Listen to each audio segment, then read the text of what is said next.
کہ اس کتاب میں چشتی رسول اللہ لکھا ہے اور اس کے باوجود انہوں نے کہا یہ نبی علیہ السلام کی بارگاہ میں مقبول ہے تو اعلیٰ حضرت تو فارغ ہو گئے. اور اگر ان کو نہیں پتا تھا تو رسول اللہ پہ جھوٹ باندھ دیا. اور یہ بھی نہیں کہ یہ اعلیٰ حضرت کے بعد ایڈ ہوا ہے. ہمارے پاس فارسی کے کلمی نسخے اعلیٰ حضرت کے زمانے کے پرنٹڈ موجود ہیں, ان میں چشتی رسول اللہ موجود ہے. اصل بات یہ ہے کہ ان کو پتہ ہی نہیں تھا. کوئی اللہ تعالیٰ ان کے اوپر بندہ مسلط کر دے گا کہ وہ اعلیٰ حضرت کے مشن کو لے کے آگے چلے گا. اعلیٰ حضرت نے تو صرف دیوبندیوں کے بابوں کو پکڑا, اور یہ کہتے ہیں نا کہ جی انجینئر صاحب ڈھونڈ ڈھونڈ کے جو ہے وہ گند پہ بیٹھتے ہیں جیسے کوئی مکھی بیٹھتی ہے. تو اعلیٰ حضرت نے بھی اشرف تھانوی کی سینکڑوں کتابوں میں سے ایک حفظ الایمان میں سے عبارت نکالی ہے نا. باقی کتابیں کیوں نہیں؟ وہ کہتے ہیں فارغ باقی کتابیں. جی جی ہاں کہتے ہیں نا. تو تھوڑے بابے نہیں فارغ کہتے ہیں جی ایک چھوٹی سی بھی گستاخی ہو جائے تو بندہ فارغ ہو جاتا ہے. آپ نقشبند سلسلے سے آپ کے سب سے ڈومیننٹ بزرگ جو ہیں شیخ احمد سرندی ہیں, انہوں نے اپنے ملفوظات کے اندر لکھا ہے کہ میں 1000 سال کا مجدد ہوں. ہم نے ان سے پوچھا ہے کوئی ضعیف حدیث بتا دو. حدیث تو ابو داؤد اور حاکم میں ہے 100 سال کے مجدد کی.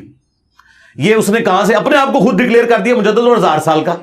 اور پلس اس نے کہا ہے کہ مجھے جتنی شانیں ملی ہیں میں اللہ سے امید کرتا ہوں اس کا کچھ حصہ امام مہدی کو بھی مل جائے گا. وہ اپنے آپ کو امام مہدی تو بڑا سمجھتا ہے.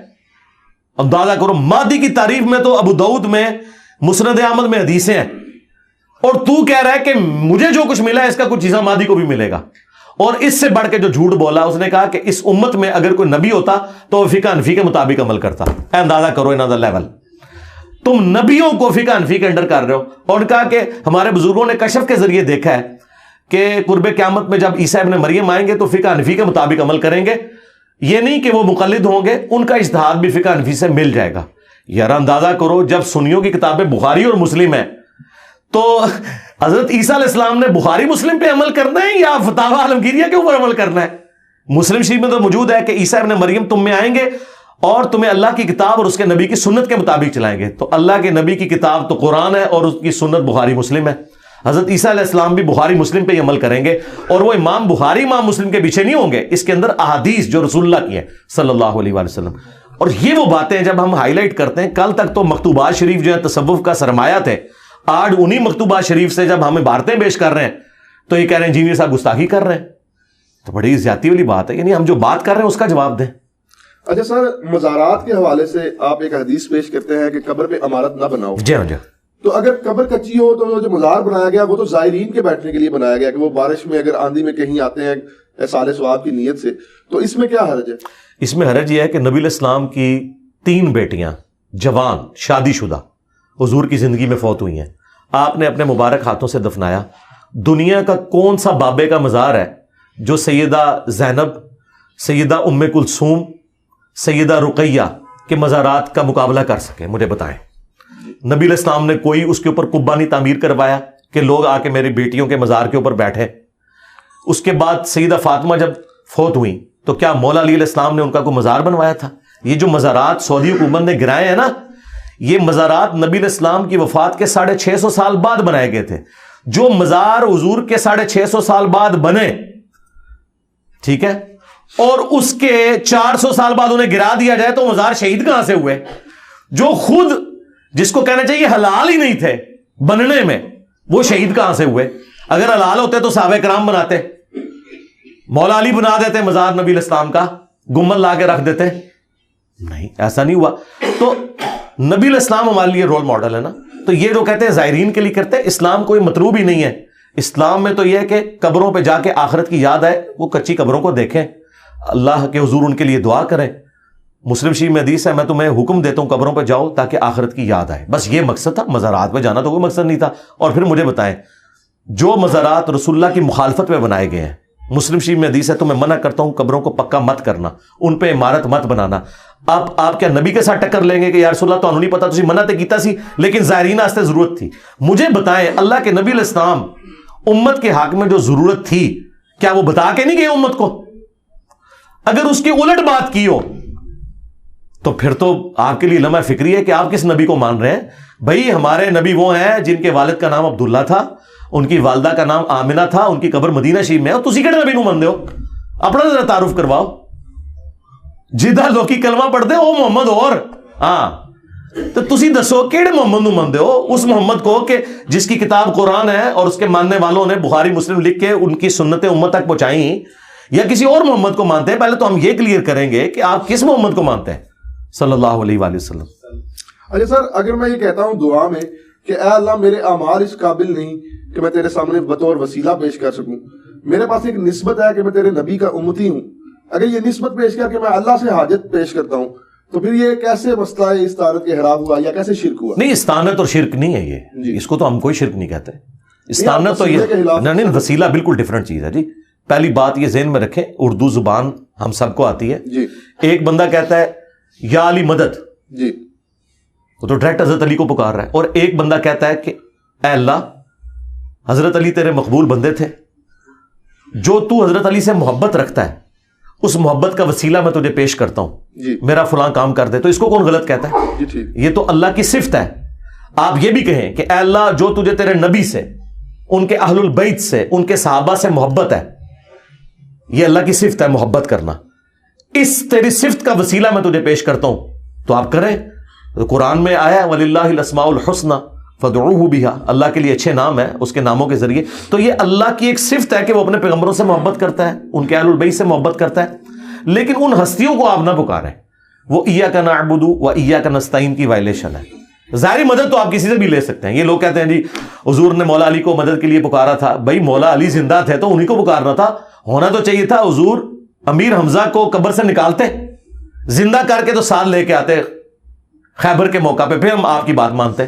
کیونکہ آرمی چیف تو امیر حمزہ تھے، حضرت علی تو بعد میں آیا نا مین سٹریم کے اندر. پہلے بھی ٹاپ میں تو تھے لیکن مین ٹاپ کے اوپر امیر حمزہ تھے. آرمی چیف تو وہ تھے نا بدر میں بھی احد میں بھی. تو حضور ان کو قبر سے نکال کے کیوں نہیں لیا؟ اس لیے کہ جو دنیا سے چلا گیا. تو مولا علی آج دنیا میں موجود ہوں تو ہم اپنے مسائل کا حل انہی سے جا کے دعائیں کروائیں گے.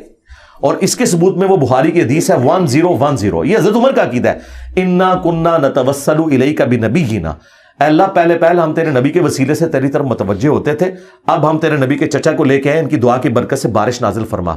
حضرت عمر قبر رسول سے جا کے کیوں نہیں مانگ رہے؟ حضور کے چچا کو لائے ہیں اور ان سے دعا کروائیے. تو نیک بندوں سے آپ دعائیں کروائیں، ان نیک بندوں سے جو اللہ کی عبادت کرتے ہیں، جو اپنی عبادت کرواتے ہیں، ان نیک بندوں سے نہیں. ہم ان کو نیک نہیں مانتے.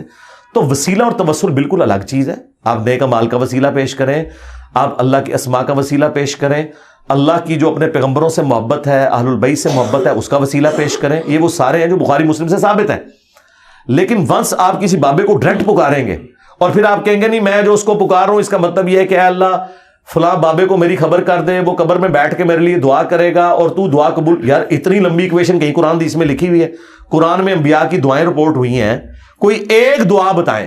اس کے الٹ ملتا ہے وَإِذَا سَأَلَكَ عِبَادِي عَنِّي فَإِنِّي قَرِيبٌ أُجِيبُ الدَّعْوَةَ الدَّاعِ إِذَا دَعَانِ.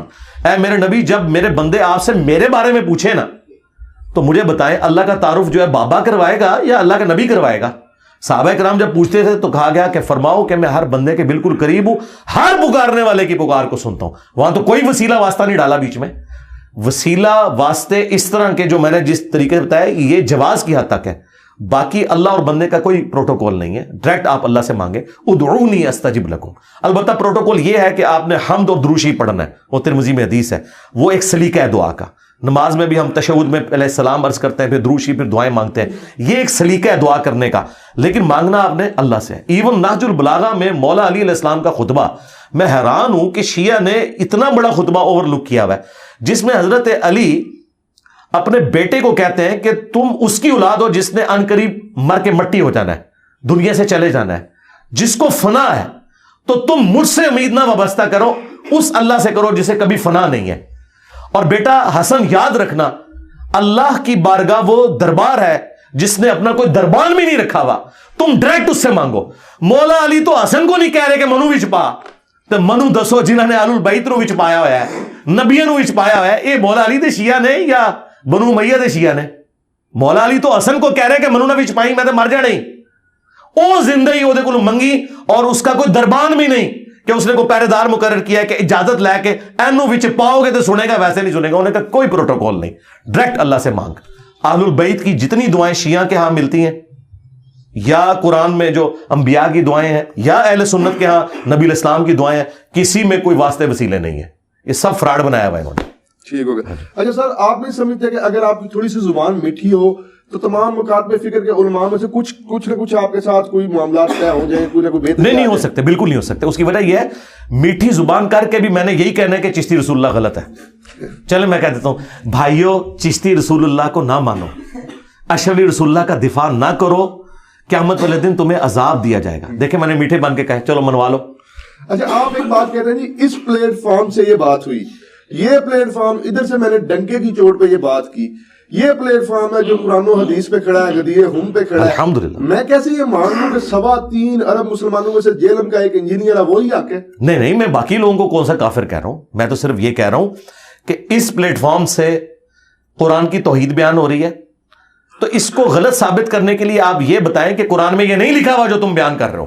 یعنی آپ بتائیں کہ قرآن میں نہیں لکھا ہوا اَمَّن یُجِیبُ الْمُضْطَرَّ اِذَا دَعَا, شیعہ کے صبح شام کے اذکار میں یہ دعا ہے, قرآن میں لکھی ہوئی ہے سورۃ النمل آیت نمبر 62. بھلا بتاؤ تو کون سی ہستی ہے کہ وہ اضطراب میں گھرے ہوئے شخص کی فریاد کو سنتا ہے اور اس سے اس کی تکلیف کو دور کر دیتا ہے اور تمہیں تمہارے ماں باپ کے بعد دنیا پہ خلیفہ کرتا ہے؟ کیا اللہ کے ساتھ بھی اور کوئی الہ ہے؟ الہ مع اللہ. وہاں تو ہونا چاہیے تھا کہ بھئی ہم تو مستقل بذات کے بغیر مانے ہوئے ہیں اور ہم جو ہے وہ عطائی مانے ہوئے. اللہ تعالیٰ کہہ رہا ہے کہ میرے ساتھ تو کوئی اور الہ ہے ہی نہیں جس سے تمہاری مشکل کو دور کر سکے, تم نے مانگنا مجھ سے.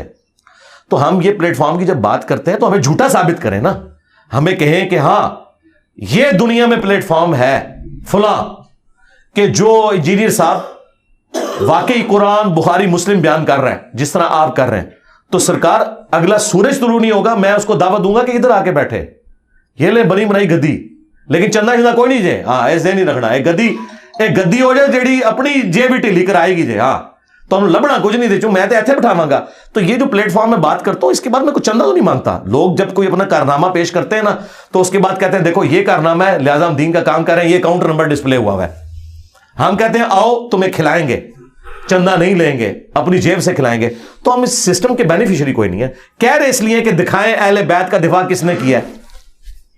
جو لوگ یزید کو رحمت اللہ علیہ کہیں, ٹھیک ہے, اعلیٰ حضرت کی جرت نہیں ہوئی ہے, انہوں نے کہا کہ میں یزید کے بارے میں خاموشی اختیار کروں گا کیونکہ امام حنیفہ خاموش تھے. ٹھیک ہے, تو اعلیٰ حضرت کے ماننے والے یزید کو گالیاں کیوں نکال رہے ہیں؟ وہ کہتے ہیں وہ اس لیے نکال رہے ہیں کہ اعلیٰ حضرت نے کہا تھا کہ اگر یزید کو کوئی برا کہے گا ہم اسے روکیں گے نہیں, خود کہیں گے نہیں. تے دسو نا کہ اعلیٰ حضرت جڑا انہیں ہی برا کہندے, تسی اعلیٰ حضرت مسلک تے پھر نہیں ہو. اعلیٰ حضرت کا تو مسلک ہے خاموشی, ٹھیک ہے, تو پھر غدیر خون پہ اعلیٰ حضرت تو نہیں کھڑے, ہم کھڑے ہیں, کیونکہ مسلم شریف میں حدیث ہے میں تمہیں اللہ کا خوف دلاتا ہوں اپنے اہل البیت کے معاملے میں. اس زمانے میں خوف یہ تھا کہ آپ اہل البیت کا ساتھ دیتے, اور آج یہ ہے کہ اہل البیت کے دشمنوں کو آپ ننگا کریں, یہ تو آپ کی جرت نہیں ہے. ٹھیک ہے, شیخ احمد سرندی وہ بھی دیکھ لیں, وہ یزید کے والد کا دفاع کرتے ہیں, جھوٹا دفاع کرتے ہیں. امام غزالی وہ یزید کا جھوٹا دفاع کرتے ہیں. وہ ہمارے استاد مولانا اسحاق صاحب کہا کرتے تھے کہ جب امام غزالی یہ کہہ رہے تھے احیاء العلوم میں کہ واقعہ کربلا ڈسکس نہیں کرنا چاہیے, اس میں بڑی ہستیوں کے نام آئیں گے, تو اس کا تو مطلب ہے چور کی داڑھی میں تنکا. ہاں پتہ ہے تم لوگوں نے, تمہارے بڑوں نے کام ڈالا ہے, ڈسکس کرو اور بتاؤ سچ کیا ہے. سچ نہیں بتا سکتے, کیسے بتائیں کہ یہ انسانی تاریخ میں نہیں ہوا کہ کوئی نبی فوت ہو اور اسے قبر میں گئے 50 سال ہو اور اس کی امت اسی کے دین کے نام کے اوپر اسی کی اولاد کو ذبح کر دے. ٹھیک ہے, واقعہ کربلا جی یہ وہ واقعہ جو قیامت تک آپ کو ہانٹ کرے گا, اس سے آپ جان نہیں چھڑا سکتے. تو میں جو دعویٰ کرتا ہوں میں غدیر خون پہ کھڑا ہوں تو اہل البیت کا دفاع کر رہا ہوں, اور مجھ سے زیادہ کسی نے زندگی میں نہیں کہا ہوگا کہ یا علی مدد کہنا شرک ہے. علی کا اتنا بڑا شیعہ ہو کے ہر لیکچر میں کہے کہ یا علی مدد شیعہ ہے, تو پھر میں ڈنکے کی چوٹ پہ کہتا ہوں کہ علی ولی توحید بھی ہمارے اندر ہے اور اہل البیت کا دفاع بھی ہمارے اندر ہے. اس طرح کا کہیں ہے تو ہمیں دکھائیں, ہم اپنی سیٹ پہ بٹھائیں گے. لوگ اہل البیت کا دفاع بھی کرتے ہیں تو صحابہ کرام پہ لعنت شروع کر دیتے ہیں, اس ایکسٹریم کو نکل جاتے ہیں. اگر کوئی لعنت نہیں کرتا تو توحید میں وہ بابوں کو پکارتا ہے. تو اللہ کے فضل سے ہم غدیر خم پہ کھڑے ہیں الحمدللہ. اچھا سر, آپ پرانے مردے اکثر اکھاڑتے ہیں, حسام الحرمین میں کیا لکھا ہے, المہند المفند میں کیا لکھا ہے. یہ فساد کے زمرے میں نہیں آتا, مطلب ہمارے ملک کی حالات بھی اس چیز کی اجازت نہیں دیتے کہ آپ دوبارہ ایسے لوگوں کو جو دوبارہ آپس میں ملنا شروع ہو گئے تھے تو آپ انہیں دوبارہ جناب ایک دوسرے کو مخالف کر رہے ہیں. بہت اچھی بات ہے. اگر تو ایسا ہو گیا تو سب سے پہلے بریلویوں سے کہیں کہ حسام الحرمین سے اعلان برات کریں. مفتی منیب الرحمان صاحب ٹی وی پہ آ کے کہیں کہ آج کے بعد حسام الحرمین کی پرنٹنگ بند, چونکہ یہ گڑا مردہ ہے، ہم اسے نہیں اکھاڑیں گے. اور جتنے نسخے اسامہ الارمین کے موجود ہیں جو میں نے بھی حوالے کے لیے استعمال کے رکھے ہوئے ہیں، میں بھی مفتی صاحب کو نا ڈاک میں بھیج دوں گا. ان سب کو لگائیں آگ. اور دیوبندی بھی جتنی المحنت پرنٹ کر رہے ہیں آج کی ڈیٹ تک ساری ریٹریو کریں، یہ آج تک پرنٹ کریں، اپنے کورسز میں لوگوں کو بتائیں. تو مجھ سے ڈیمانڈ کیوں کر رہے ہیں؟ یا تو ہو نا کہ میں نے کسی غار سے المحنت دریافت کی، ٹھیک ہے، اور کسی کنویں سے میں نے اسامہ الارمین نکال لی جو کہ آپ دفنا چکے تھے، ایک ہی نسخہ تھا دنیا میں، اور میں نے لا کے اس کا PDF رکھ کے تو گوگل پہ چڑھا دیا، پھر تو میں مجرم ہوں. جناب الیاس قادری باپا جانی، جنہیں پاکستان میں ہماری ایجنسیز کی طرف سے یہ سرٹیفکیٹ دیا گیا سب سے پرامن جماعت ہے، ٹھیک ہے، پتہ نہیں ایجنسیاں کون سی ایجنسیاں ہماری، اس جماعت کو پرامن کہہ رہے ہیں کہ جس کے امیر نے اناؤنسمنٹ کی ہے کہ میرا مرید وہ ہے جو اسامہ الارمین کو پڑھے اور اس پہ عمل کرے، جس میں دیوبندیوں کو کافر لکھا ہوا ہے، سارے دیوبندیوں کو اور ان کے بڑے بزرگوں کو. اور الیاس قادری صاحب نے باقاعدہ سائن کیے ہوئے اور مکتبۃ المدینہ چھاپ رہا ہے اسامہ الارمین، اور اس جماعت کے امیر کو کہہ رہے ہیں امن کی جماعت ہے. کڈی وڈیا یہ تضاد ہے، جو پاکستان اور انڈیا کے کروڑوں دیوبندیوں کو کافر سمجھیں اور لکھ کے دیں ہر مرید کو کہ اس کتاب پہ تم نے عمل کرنا ہے اور ان کو کافر سمجھنا ہے، وہ پرامن جماعت کہاں سے ہوئی؟ تو میرے بھائی میں تیار ہوں، میں اگلی بات کرتا ہوں. میری جتنی ویڈیوز ہیں نا اسامہ الارمین اور المحنت کے بارے میں ویڈیوز بھی ڈیلیٹ کرا دوں گا ساری. یہ اناؤنسمنٹ کریں کہ آج کے بعد اسامہ الارمین اور المحنت پرنٹ نہیں ہوگی، اور ہم اپنے بزرگوں سے اعلان برات کرتے ہیں جو انہوں نے اس وقت گند گھولا تھا. آج یہ ہماری ضرورت نہیں ہے، اس کی ایسے نقصان ہوا ہے دین کو. لو میں تیار ہوں، ٹائم قیامت تک جائے. اچھا سر، آپ اسٹیبلشمنٹ کے خلاف بھی بڑا کھل کے بولتے ہیں. مطلب اگر کوئی وزیر مشیر بولتا ہے، ان کی اتنی پاور ہوتی ہے، عوام انہیں اتنا مانتی ہے، ووٹ کرتی ہے، تو وہ اٹھایا جاتا ہے، ان پہ مقدمہ ہو جاتا ہے. آپ کے پیچھے وہ پنجابی میں کہتے ہیں کسی کا تھاپڑا تے ہے جڑا مطلب نہیں، ایسا نہیں. دیکھیں وزیر جو اٹھائے گئے ہیں نا جی سواتی صاحب، تو انتہائی غلیظ زبان پہ اٹھائے گئے ہیں. ایک 70 سال کے بابے کو زیب دیتا ہے کہ اس طریقے سے گفتگو کرے، بالکل پرسنل ہو کے. جی جی بالکل. اس طرح کی گفتگو اسٹیبلشمنٹ تو چھوڑ دیں. جی یہ کسی بدکار عورت کے بارے میں بھی سواتی صاحب وہ لینگویج یوز کریں تو میں کہوں گا اس پہ بھی مقدمہ کرو. یہ کسی کو حق نہیں پہنچتا کہ اس طرح کی زبان استعمال کریں. شہباز گل کی زبان کے اندر جو زہر گھلا ہوا ہے جی، یہ وہ میرے مخالفین کے بارے میں بھی استعمال کریں تو میں کہوں گا شہباز گل کے اوپر FIR کاٹو. یہ طریقہ ہے بات کرنے کا. رہ گیا میرا معاملہ، میں اسٹیبلشمنٹ سے جو اختلاف رائے کرتا ہوں تو میں کبھی ان کے لیے کوئی روڈ لینگویج تو نہیں استعمال کرتا. میں تو ان کو ان کے حلف کی یاد دلاتا ہوں جی کہ آپ اے پولیٹیکل ہو جائیں. میں اس زمانے میں بھی کہتا تھا جب یہ لچ تلے ہوئے تھے، آج تو انہوں نے اپنا لچ تلنا بند کر دیا. لیکن آپ نے تو انہیں خانہ کعبہ کی چھت پہ چڑھا دیا، اب تو وہ کہہ رہے ہیں کہ ہم اے پولیٹیکل ہو گئے. ہم نہیں، میں نے یہ نہیں کہا. میں نے یہ کہا تھا کہ آپ خانہ کعبہ کی چھت کے اوپر بھی چڑھ کے یہ اناؤنسمنٹ کریں نا کہ ہماری آنے والی نسلیں بھی اب ماشاءاللہ نہیں لگائیں گی، تو اللہ سے میں امید کرتا ہوں کہ عوام کے دل میں آپ کے لیے نرم گوشہ پیدا ہو. یہ میں نے کہا تھا کہ آپ جو یہ کہہ رہے ہیں نا یہ عوام نہیں مان رہی. مجھے بتائیں پاکستان میں سب سے پاپولر لیڈر پاکستان کی ہسٹری میں کون ہے؟ عمران خان. میں تو کہتا ہوں محمد علی جناح سے زیادہ پاپولر ہے.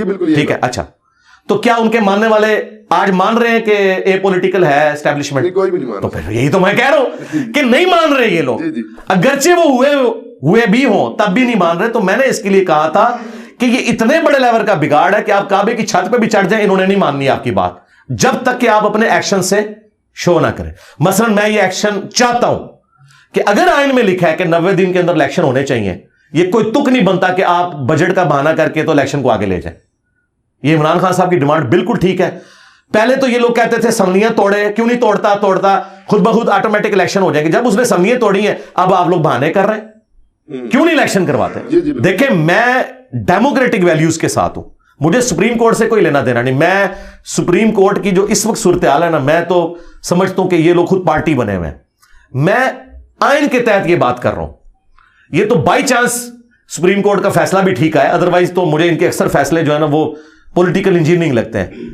یہ نہ بھی فیصلہ کرتے ہیں، ایون سپریم کورٹ کے سارے جج بھی کہہ دینا کہ الیکشن ڈیلے کرو، میں تب بھی کہوں گا کہ آئین کے تحت یہ غلط ہے. یہی سپریم کورٹ ہے جو ڈکٹیٹرز کو ویریفائی کرتی تھی. مشرف کے ہاتھ پہ بیعت کس نے کی تھی؟ سپریم کورٹ نے. یہ انہی کے اعلی کار بنتے ہیں نا. تو سپریم کورٹ ہمارے لیے کوئی اتھارٹی نہیں ہے، اتھارٹی ہمارے لیے آئین ہے. جس طرح قرآن و سنت اسلام میں اتھارٹی ہے نا، ٹھیک ہے نا. کوئی مولوی کوئی بھی بات کرے اس زمانے کا آج کے زمانے کا، ہم کہتے ہیں نکل ادھر سے، غداری نہ کر.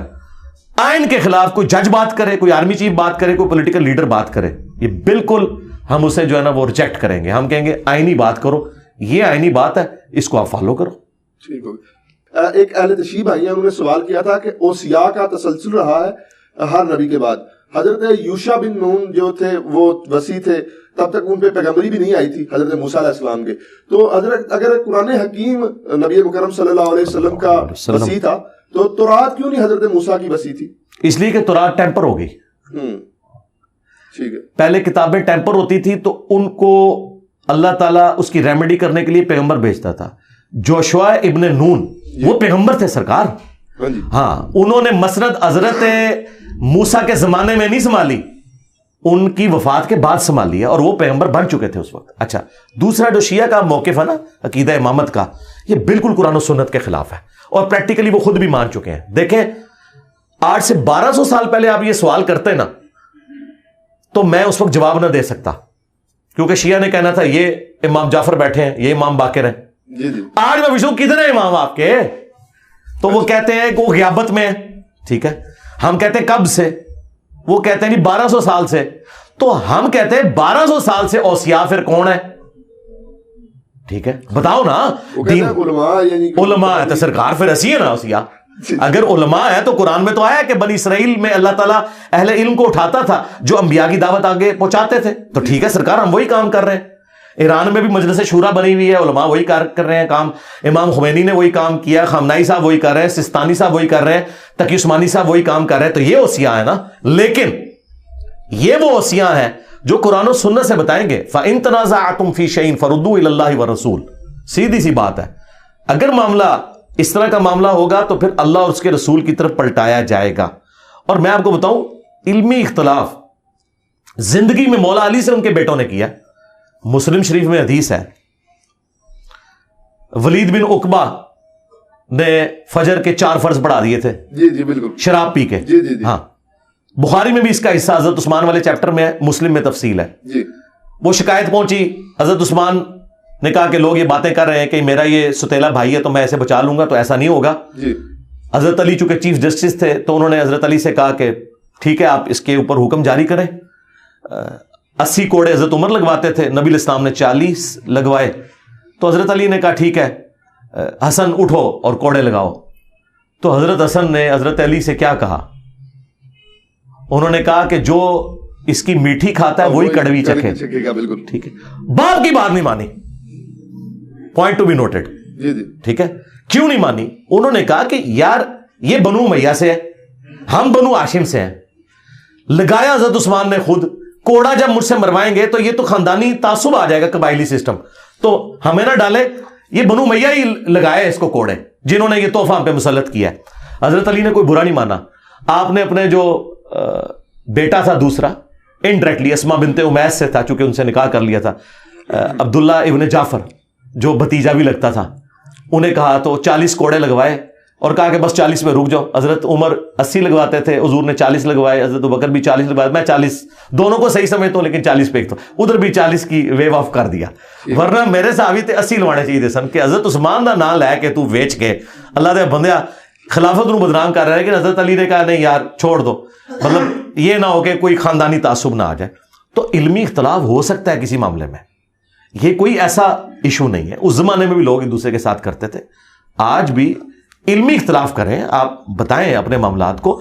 تو شیعہ کا جو یہ موقف ہے نا کہ اماموں سے پوچھنا ہے تو ٹھیک ہے, امام محمد مہدی علیہ السلام کو اگر سامنے نہیں لا سکتے, وہ نہیں آنا چاہتے, تو ہم نے ان کو ریکویسٹ کی تھی کہ آپ ہمیں واٹس ایپ نمبر دے دیں, موبائل نمبر دے دیں. تو انہوں نے کہا آپ نے گستاخی کر دی. گستاخی کہاں سے ہوگی؟ آج کے دور میں یہی بات ہوگی نا. مثلا آپ کہتے ہیں کہ فلاں عالم سے مسئلہ پوچھو, تو میں آپ سے کیا کہوں گا کہ اس کا یوٹیوب چینل بتائیں. آپ کے نہیں ہے تو میں کہوں گا واٹس ایپ نمبر دیں. مزاروں کے ایڈریس نہیں آپ بتاتے, اس میں توہین کہاں سے ہوگی؟ میں تو کہتا ہوں کہ اللہ کے نبی علیہ السلام دنیا میں آئے اس وقت تو دعوت کا ذریعہ ہے. آپ کا بھی یوٹیوب چینل ہوگا, آپ بھی لوگوں کو مسائل بتائیں گے, واٹس ایپ گروپس ہوں گے. آج کے کیونکہ اس زمانے میں جتنے لیٹسٹ چیزیں تھیں وہ آپ نے کی. بخاری مسلم میں آتا ہے جب نبی علیہ السلام نے کافروں کو خط لکھے تو صحابہ نے کہا یا رسول اللہ یہ خط آپ کے نہیں, وہ قبول کریں گے, مور لگائیں اس کے اوپر. تو یہ مور نبوت جو آپ دیکھ رہے ہیں نا, یہ نبی علیہ السلام نے اپنی مرضی سے نہیں بنوائی. یہ صحابہ نے کہا یا رسول اللہ واٹس ایپ نمبر بڑھاؤ, نیچے منی جائے گی تھوڑی خط. پھر حضور نے کہا ٹھیک ہے اے میری مور بنواؤ, اور دیکھیں مور کیسی پیاری ہے. محمد سب سے نیچے رکھا ہے, اللہ کو اوپر رکھا ہے. حالانکہ لکھتے آپ تو محمد رسول اللہ عموماً پہلا لفظ اوپر لکھا جاتا ہے, دوسرا نیچے, تیسرا اس سے نیچے, لیکن پرائورٹی آپ نے دیکھی ہے, الٹ لکھا. اصل میں یہ سیدھا لکھا کہ اللہ کا نام اوپر رکھا, محمد رسول اللہ. یہ نبی علیہ السلام نے مور نبوت صحابہ کرام کے مشورے پہ اس لیے بنوائی تھی کہ بخاری مسلم کے الفاظ ہیں, یا رسول اللہ یہ غیر مسلم جو ہیں وہ مور کے بغیر کو خط نہیں قبول کرتے. تو نبی علیہ السلام نے تو نہیں کہا کہ نہیں میرا تو خط فرنجی جائے گا. آپ نے کہا ٹھیک ہے اگر یہ نارمز ہے لے کے جائیں. ایون آپ نے صحابہ کرام سے ٹریننگ دلوائی کہ ان کو وہ دوسری زبانیں سکھائیں کہ جا کے ان سے باتیں کریں. تو نبی علیہ السلام آج موجود ہوں تو انٹرنیٹ بھی یوز کریں گے, سارے معاملات ہوں گے. یہ تو یعنی اس دور کی, اس زمانے میں بھی آپ دیکھیں بخاری مسلم کی حدیث ہے, آگاہ ہو جاؤ طاقت پھینکے ہوئے ہتھیاروں میں ہے. نبی علیہ السلام اس زمانے میں بھی کہتے تھے تلوار چھوٹی طاقت ہے, تیر چلانا سیکھو, کیونکہ دور سے آپ کسی کو کر. آج بھی دنیا مان رہی ہے کہ پھینکے ہوئے ہتھیار جو ہے نا یہ زیادہ طاقت رکھتے ہیں. میزائل کیا ہے؟ تیر ہے آج کا, بالکل پھینکا ہوا ہتھیار ہے نا. سکون سے آپ اپنے ملک میں بیٹھے ادھر سے دوسرے کو اڑا دیتے ہیں. تو قرآن میں آیا کہ پلے ہوئے گھوڑے تیار رکھو کافروں کے خلاف. تو آج تو وہ گھوڑے نہیں ہوں گے, آج تو وہ ٹینک ہوں گے, بلکہ اس سے بھی آگے کی بات ہے, اب تو لیزر گائیڈڈ میزائل ہوں گے. تو اس طرح کی باتیں کرنا یہ کوئی توہین نہیں ہے کسی کی. تو ہم نے یہ کہا تھا کہ بھائی 1200 سال پہلے تو آپ امام کو مل سکتے تھے, آج امام غیابت میں ہے. تو اگر وہ سامنے نہیں آنا چاہتے, کوئی یوٹیوب اپنا چینل بنائے, ہم یوٹیوب سے کوشچن پوچھتے ہیں, وہ ہماری رہنمائی کریں. ہم تیار بیٹھے ہوئے ہیں سرکار, ہم تو اہل بیت کا دفاع کر رہے ہیں. اور میں آپ کو بتاؤں یہ دعوے کرتے ہیں کہ فلانا امام جڑا ہے امام مہدی نو ملیا ہے. سرکار امام مہدی اگر دنیا میں موجود نے, اگر انہوں نے کسی کو ملنا ہے نا تو سب تو سوٹیبل بندہ میں جائے. ہاں سرکار جو سب سے زیادہ اہل بیت کے لیے کھڑا ہوا ہے, اور بنو امیہ کی اس نے غلطیاں سنیوں کی کتابوں سے ہائی لائٹ کر دی ہیں, کیونکہ بنو امیہ کے جو ڈیفینڈر ہیں اور دفاع کرنے والے تو سنی ہیں, شیعہ تو نہیں تو دفاع کرتے. تو سنیوں کی تطہیر جس بندے نے اہل بیت کے حساب سے کی ہے, میں نے تو مہدی کے لیے راستہ ہی مار کر دی. امام مہدی کو تو اب زیادہ محنت نہیں کرنی پڑنی اس حوالے سے کہ لوگوں نے دسو کہ بھائی حسین آکتے ہیں کہ یزید آکتے ہیں کہ مولا علی آکتے ہیں کہ حضرت معاویہ آکتے ہیں. میں تو کام ہی سارا بس سنیوں سمجھا دیتا ہے بھی آکتے کون ہے. تو امام مہدی دا ادھا کام اس حوالے نال تو ہو گیا, اسی انہوں نے پود پرووائڈ کر دیتی ہے. انشاءاللہ تے سامنے آن اسی جناب انہوں نے بیعت کریں گے. سر وہ کہتے ہیں کہ وہ غیابت کبریٰ میں ہے, وہ ملتے نہیں کسی سے, نہیں ملتے نا, تو ملتے تھے. اچھا اب کبریٰ میں ہے نا پچھلے 1200 سال سے, تو اب وہ دین نہیں لوگوں کو سکھائیں گے, یعنی کہ جی تو بس یہی تو ہم کہہ رہے ہیں کہ دین قرآن و سنت سے لیں. تو پھر کیا ان کا اس میں سے نکالا کیا, مطلب اس میں کوئی چیز نکلے نا. یعنی صحابہ کہف سوئے ہوئے ہیں 300 سال سے, تو کسی کو نہ کوئی سوال کا جواب دے سکتے تھے, نہ کچھ کر سکتے تھے. اب کوئی بندہ کہ جی میں آپ دلیل ان کی یہ مانتے ہیں کہ یہ صحابہ کہف والی کو جو دلیل دیتے ہیں کہ مطلب, میں کہتا ہوں میں تو اس بات کو نہیں مانتا. میں کہتا ہوں اگر کوئی مان بھی لے تو اصحاب الکہف جب غار کے اندر سوئے ہوئے تھے تو کیا مسئلے لوگ ان سے جا کے پوچھتے تھے؟ تو جس بندے سے آپ مسئلہ نہیں پوچھ سکتے تو وہ آپ کا امام کیسے ہو سکتا ہے آج کے دور میں, جب تک وہ سامنے نہ آئے. نبی علیہ السلام ساری جنگوں میں جو امامت کرتے رہے, تو کیا یہ ہوا کہ آپ گھر میں بیٹھ گئے اور امامت کرتے رہے؟ آپ آ کے آپ کا خیمہ بھی میدان جنگ میں لگتا تھا, ایک جنگ میں بھی حضور پیچھے نہیں رہے. ٹھیک ہے, آپ کے خیمے لگتے تھے, ہر مسئلے میں حضور سے پوچھا جاتا تھا یا رسول اللہ آپ کیا کریں, تو نبی علیہ السلام بتاتے تھے. تو اگر کوئی امام ہے تو لیڈ کرے نا سرکار. میں یعنی ایک دعوت کا کام لے کے چل رہا ہوں, تو میرے اسٹوڈنٹ مجھ سے جب پوچھتے ہیں تو میں انہیں لیڈ کرتا ہوں نا. میرے مرنے کے بعد یہ کہ غیابت میں چلیں گے, وہ آج بھی ہمارے لیڈر ہیں, اس طرح تو ہو نہیں سکتا نا. آج لیڈر وہ ہے جو سامنے مسئلہ بتائے گا. اصل مسئلہ امامت میں یہ ہے کہ وہ کہتے ہیں کہ آسمان کا زمین سے کوئی رشتہ نہیں ہے. وہ معصوم تھے حضرت علی سے, جو امام حسن, یار وہ جو کچھ بھی ہو, بات یہ کہ 1200 سال پرانی بات ہے نا, یہ 1200 سال پہلے باتیں ہوتی نا. اب 1200 سال سے ایک بندہ سامنے نہیں ہے تو اس کے بارے میں کیا ہم بات کریں؟ سامنے ہو تو بات کریں نا. بالکل. اچھا سر یہ بات کی جاتی ہے اکثر کہ مطلب میں نے مکاتب فکر کے لوگوں سے سنا. اور آخری بات اس میں امام مہدی غیابت کبریٰ میں ہے, تو کیا نبی علیہ السلام غیابت کبریٰ میں نہیں ہے, کیا اپنی قبر میں زندہ نہیں ہے؟ جی بالکل. تو پھر آپ نبی سے کیوں نہیں مسئلے پوچھتے ہیں, بیچ میں امام کیوں ڈالے ہوئے؟ بھائی جیڑی گل ایتھو کان پھڑنا ہے ڈائریکٹ اللہ نبی کو پوچھو. جے تسی امامہ کو نہیں پوچھنا ہے تو اللہ نبی کو پوچھو سرکار.